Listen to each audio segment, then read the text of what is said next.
depois de tanto tempo, né? Foram mais ou menos 15 dias. Quarta-feira estive aqui com os irmãos. Então eu sou muito grata ao Senhor por esta oportunidade. E seguir planejando o nosso ano, não é, né, irmãos? Já orando pela nossa sucessão pastoral, que é muito importante. E eu fiquei pensando, né? Você está aí pedindo ao Senhor, pedindo ao Senhor alguém que seja amoroso. Nós na quarta-feira estamos estudando sobre o Senhor Jesus Cristo. O que nós estamos aprendendo na quarta-feira é o seguinte: precisamos de um pastor que seja parecido com Jesus, né? A gente precisa de um pastor parecido com Jesus. Mas isso também significa que a igreja também tem que ter essa característica. Então, quando a gente falou assim, né? Queremos um pastor evangelista, que é o meu caso, né? Se eu quero um pastor evangelista, eu vou ter que fazer esse trabalho também. Entende, igreja? Olha o quanto nós precisamos nos comprometer com aquilo que a gente quer. Não é verdade? Eu quero uma casa limpa. Quem não quer casa limpa aqui? Eu quero uma casa limpa. Você quer uma casa limpa? Ninguém quer casa limpa? Quer casa suja? É isso? Vocês não estão falando nada? Alguém quer casa limpa? Então, para a casa ficar limpa, a gente precisa se comprometer com a limpeza da casa, não é verdade? Parar de deixar as coisas jogadas fora do lugar, né? Quando comer, lavar o seu prato, não é verdade? Organizar minimamente o seu quarto, né? Organizar minimamente a sala, os lugares onde a gente anda. Quando for tomar banho, colocar a roupa suja no lugar que deve colocar roupa suja, não é assim? Então eu quero uma casa limpa. Aí eu fico esperando uma casa limpa e não faço absolutamente nada. A mesma coisa é quando a gente pede para Deus um pastor, no meu caso, um pastor evangelista. Se o pastor é evangelista, ele vai levar a igreja a evangelizar. Então eu vou também querer fazer parte disso, eu tenho que fazer parte disso. Então, prestem atenção no que vocês estão pedindo. Mas peçam mesmo. Porque a hora que você pedir, o Senhor vai falar com você. Você também precisa ser.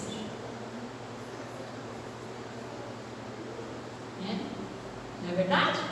Então, Deus dará o pastor conforme a igreja.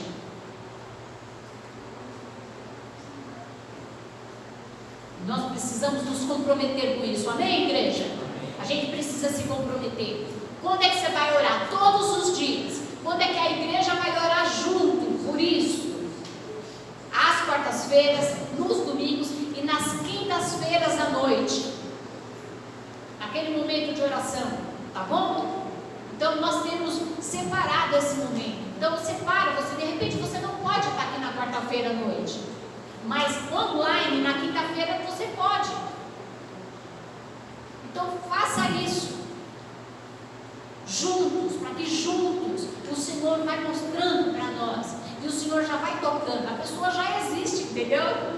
Não é verdade, meus irmãos? A pessoa já existe.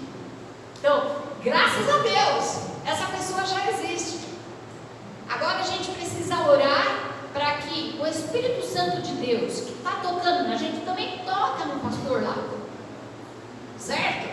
E ele vai preparando, porque ele vai vendo o seu clamor, e ele vai vendo o que você quer, e ele vai vendo o que você precisa, e o Senhor vai fazer um trabalho com ele lá, mas com a gente aqui. Amém? Amém. Então é isso aí. Vamos seguindo firmes nas promessas do Senhor. Firmes nas promessas do nosso Deus.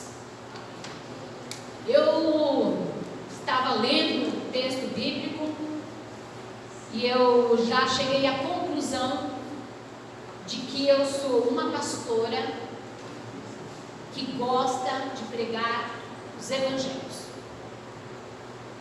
De vez em quando eu dou uma chegada numa outra palavra, mas essa aqui é a minha prioridade, isso daqui é o que porque eu gosto de estudar, né? Porque eu tenho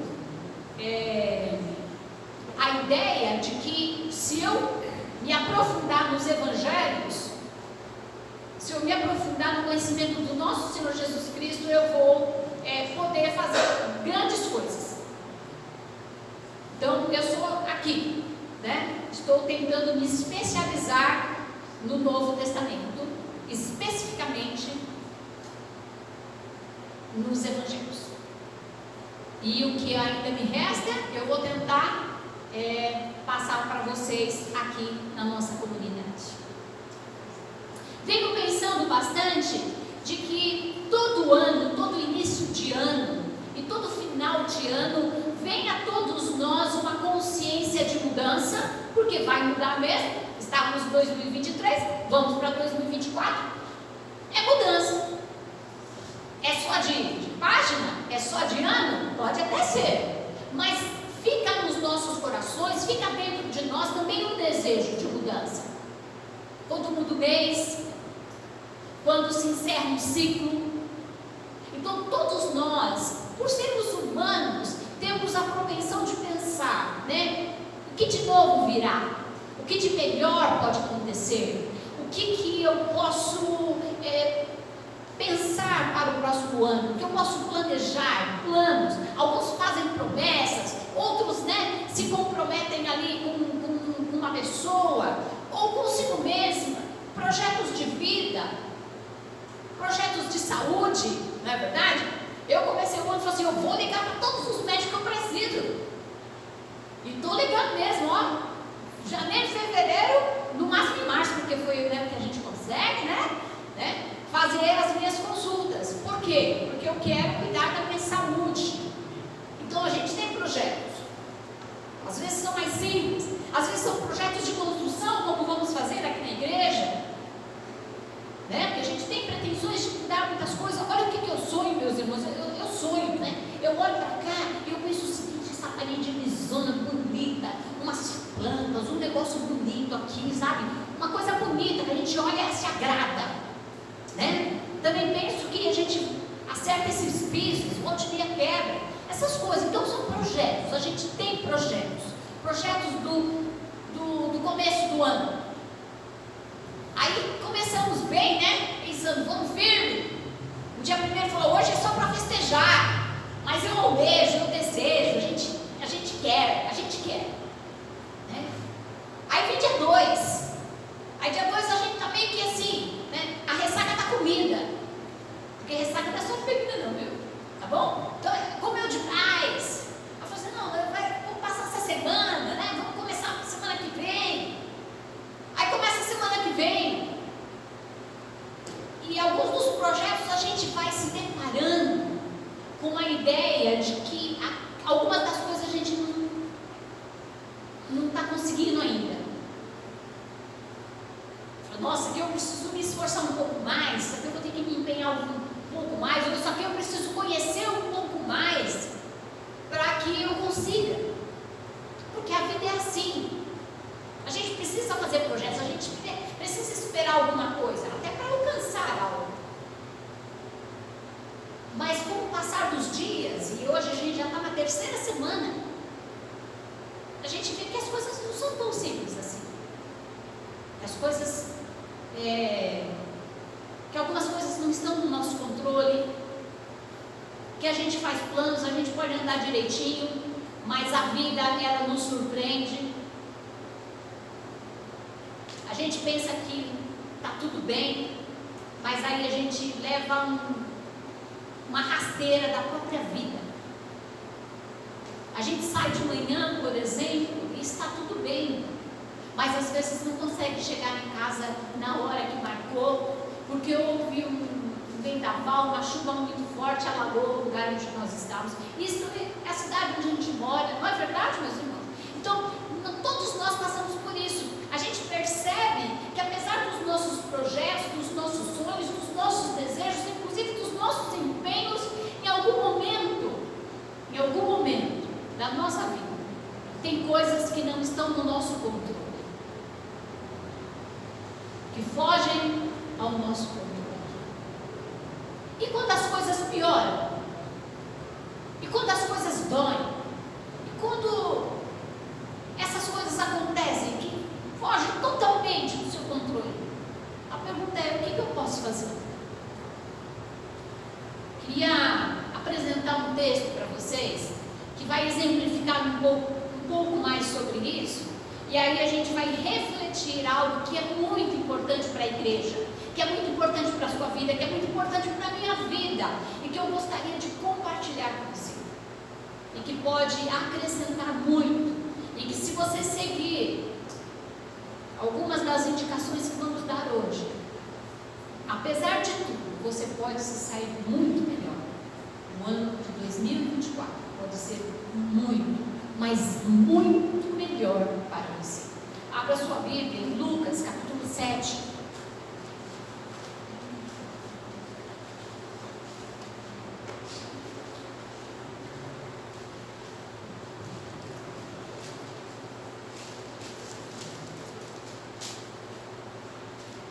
Vamos ler do verso 11 ao verso 17.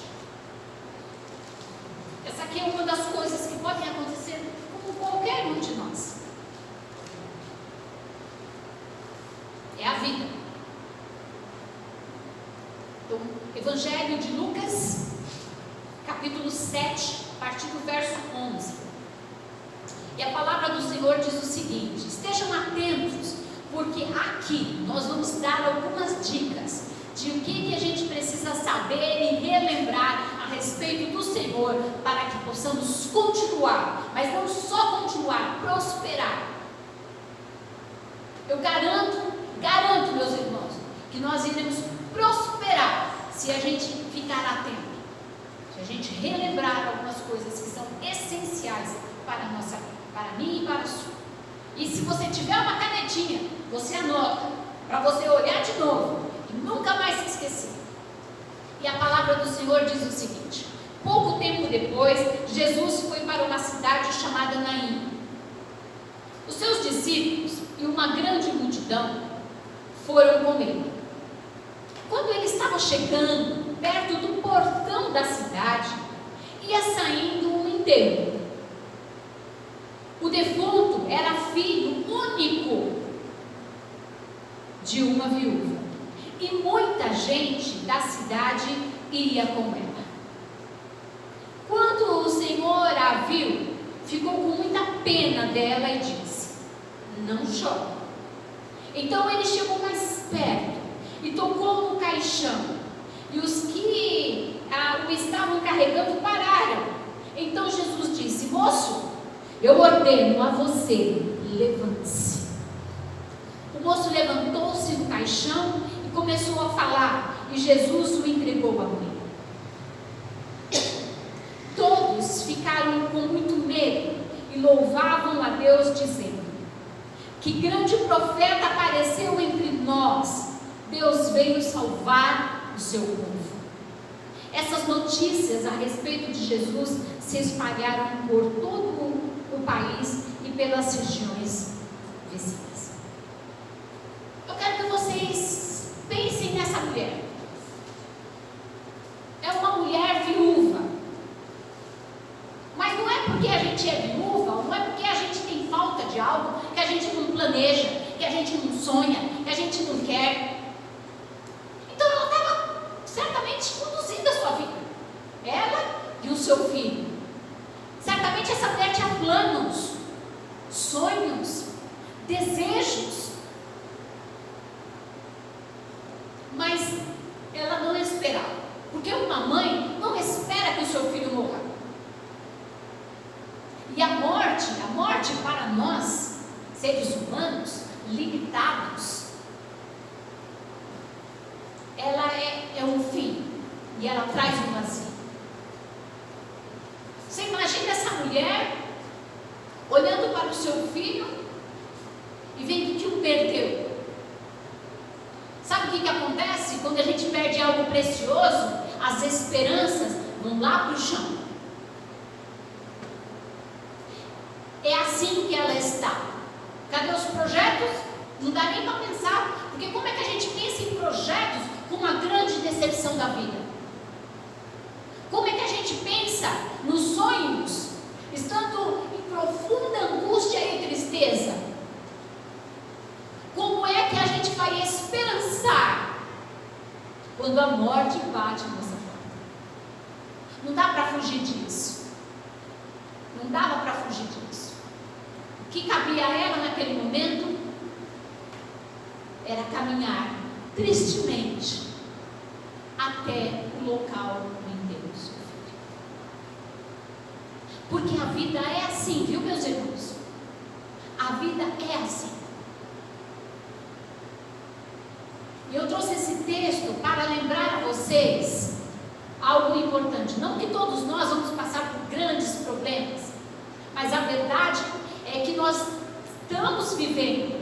E a vida aqui não sugere só coisas boas, sugere que também vamos enfrentar dificuldades. Porque enfrentar as coisas boas é a coisa mais gostosa que tem. É quando a gente chega numa praia, não é? E aí vem aquelas ondas maravilhosas, e que algumas até nos derrubam, né? Mas a gente não está nem aí, não tem problema. Não tem problema. A gente vai lá e brinca na praia, e cai, e dá sorriso. Ninguém fica chorando tristemente e brigando com a onda porque ela te derrubou. Não é verdade? O máximo que pode acontecer é a gente tirar a gozação um do outro, dar uma risada, levantar e voltar para a água de novo. Então, enfrentar coisas boas é maravilhoso. Mas como é que eu e você vamos enfrentar as coisas da vida? Somos uma igreja, somos filhos do Senhor, mas por vezes esquecemos de algumas coisas que vão nos dar força para caminhar no dia a dia. Você é uma pessoa como outra qualquer, e não importa o que aconteça na sua vida, a verdade é que hora vem coisa muito boa, mas tem hora que vem coisa que é difícil. Tem hora, parece que dá um tempo a gente fala assim, será que não vai acontecer nada? Então, com esse texto, eu queria te relembrar que nós precisamos saber e relembrar a respeito do Senhor, para que nós possamos continuar. Porque às vezes nós que somos cristãos, esquecemos algumas coisas a respeito do Senhor. E porque esquecemos algumas coisas a respeito do Senhor, lidamos com as coisas de forma errada, com mais dificuldade, com menos esperança, com muitas perguntas. E o primeiro item que nós precisamos lembrar do Senhor para com a sua vida, para com a minha vida, para com a vida desta igreja, é que o Senhor se compadece de nós. Olha bem, quando ele chega ali e vê aquela mulher, verso 13, quando o Senhor a viu, ficou com muita pena dela, e disse, essa palavra pena, ela é fraca para o compadecer. Nessa linguagem de hoje, a pena ela é fraca, porque o compadecer do Senhor é especial. Eu vou falar um pouquinho o que significa isso. Então, vocês devem pensar o seguinte, pensa numa pessoa simpática, né? O que é um simpático? Simpatizar-se. É aquele que sente ao seu lado. Ele se simpatiza com você, ele está ao lado. Então, se você está chorando, ele vai lá e chora. Se você está sorrindo, ele vai lá e ri. Esse é o simpático, ele sente ao lado. Entende? Olha como aquela pessoa simpática, ela está ali, né? E ela olha para você, e você sorri para ela, ela sorri para você. Entendeu? Você dá a mão, ela dá a mão. É isso. Então, é aquela pessoa que é simpática, é aquela que está ao seu lado, né? Sentindo quase a mesma coisa, mas é sempre ao lado. O empático é aquele que tem afinidade de sentimento. Ou seja, ele sabe que você está passando por dificuldade, porque ele também já passou por dificuldade, e ele fala assim, poxa, eu sei o que você está sentindo.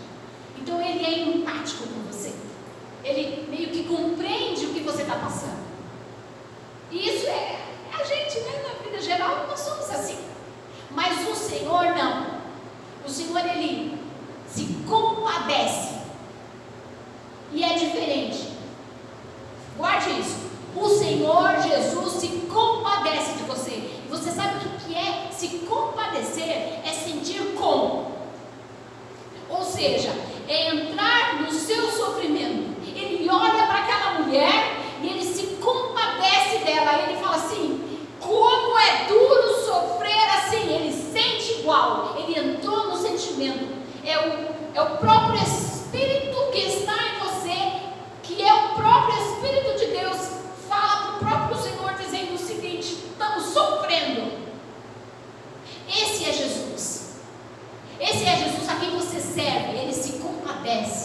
de você. Ele sabe o que você sente porque Ele está em você.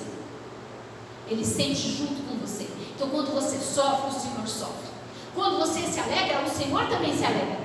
Quando você está em dúvida, o Senhor sabe o que significa essa dúvida. Quando você tem medo, Ele sabe o que é ter medo. Não é à toa que Jesus Cristo abriu mão da sua glória, habitou entre nós, entendeu? E sentiu o que a gente sentiu. Esse é Jesus, entende? Então quando você estiver passando por dificuldades, você vai saber, eu sei em quem tenho crido. E eu sei em quem tenho crido, eu sei quem é esse Jesus, porque Ele se compadece de mim. Ele sente o que eu estou sentindo. Então eu posso falar com Ele. Não é qualquer pessoa, não. Não é uma pessoa que nunca passou por aquilo que você passou. Não é uma pessoa que não sente absolutamente nada. Não é como você estar aqui e alguém que você descobre morreu num acidente, um trágico acidente. A gente fala assim, nossa, que coisa difícil. A gente pode até pensar que poderia ser alguma coisa. Somos simpáticos. Mas se compadecer é maior. Esse é o Senhor a quem nós servimos.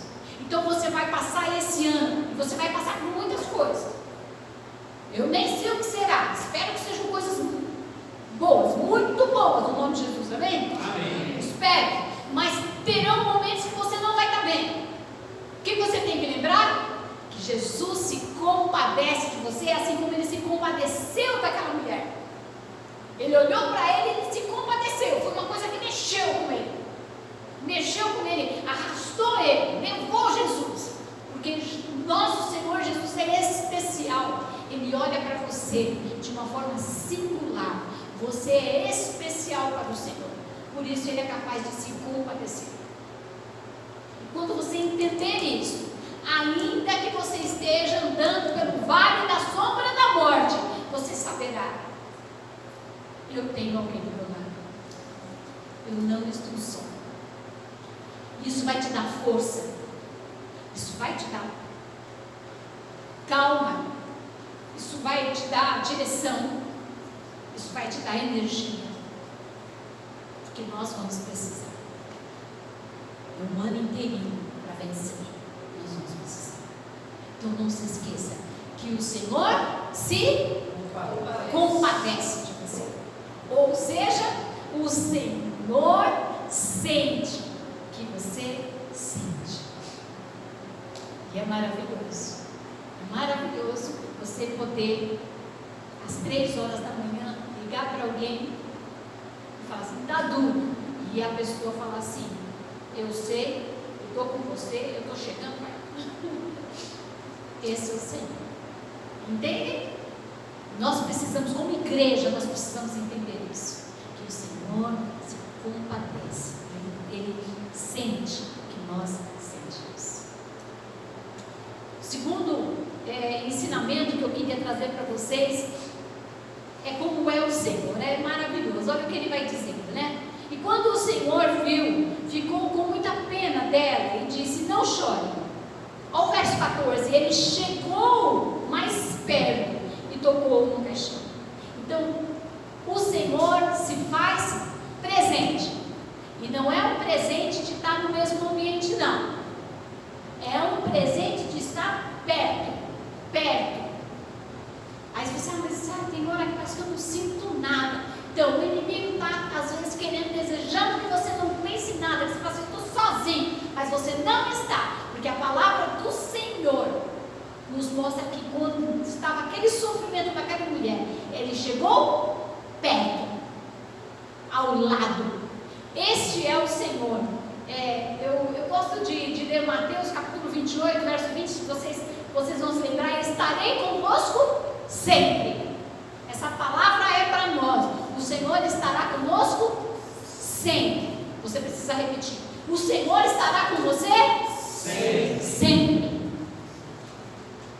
O inimigo vai dizer para você, tá certo. Tá difícil aí, hein? Acho que Deus esqueceu de você. E aí então você pega e fala para ele assim, nada disso, a promessa do Senhor é que Ele estará comigo sempre. Essa é a palavra do Senhor. E o Senhor não volta atrás na sua palavra, naquilo que Ele promete. Isso é promessa do Senhor Jesus para nós. Que Jesus estará conosco sempre. Olha que maravilha. E Ele chega mais perto. É maravilhoso isso, meus irmãos. É maravilhoso que você tem alguém que está perto do Senhor. Você não está sozinho. Então está lá, né? Davi falando no Salmo, né? O Senhor é o meu pastor, e nada me faltará. Por que nada faltará? Nada do que você precisa faltará. Porque quem tem o Senhor, ainda que não tenha as outras coisas, tem tudo. É isso que nós precisamos entender. Eu assisti a um filme, inclusive ele está sendo indicado pelo Globo de Ouro, e é um filme que relata um acontecimento bem antigo, muito antigo.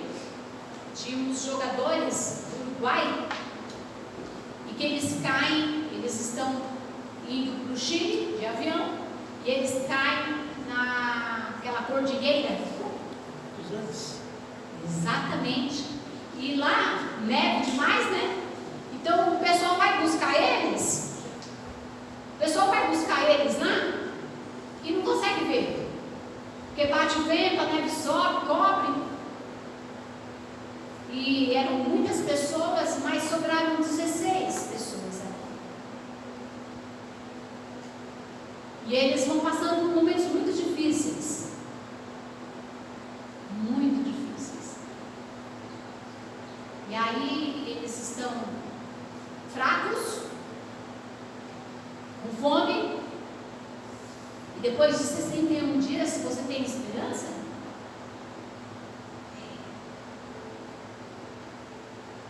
difícil. Mas eles pegam as duas pessoas mais fortes, né, que estão melhores, e mandam eles seguindo rumo ao Chile. E foi difícil. Esse é um vale da solidão. E tem dia que a gente passa por esses vales. Tem horas, tem meses. E eles estavam cansados. Foram algumas noites em meio à neve. E eles conseguem chegar à beira de um rio com uma correnteza muito forte. Mas quando eles olham do outro lado, tem um homem simples num cavalo. E eles olham para aquele homem, um chileno, e eles começam a gritar. E o homem fica parado. E aí, esse homem joga com uma pedra, uma folhinha, né, de papel para eles escreverem. E eles escreveram, devolve para aqui.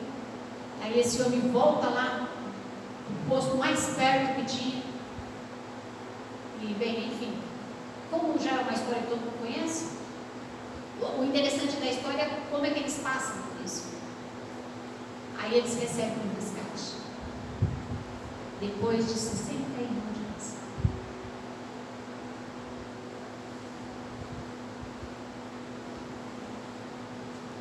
É necessário sabermos que o Senhor está mais perto de nós do que a gente pensa. Como é que Ele faz as coisas? Ele faz do jeito que Ele quiser. Às vezes é do jeito que não dá, mas o Senhor faz, porque Ele está perto de você, não está longe. E Ele vai enviando, às vezes uma palavra de um te dando força, às vezes é um outro curando os seus ferimentos, às vezes é um outro te animando, falando um oi, dando um bom dia, mandando um WhatsApp dizendo assim: nossa, estou sentindo a tua falta. É o Senhor. Às vezes é uma palavra nos relembrando quem é Jesus. O Senhor é um Jesus presente, Deus conosco. Nós não podemos esquecer. Isso é real, não é mentira. Amém? Amém. Se a igreja lembrar disso,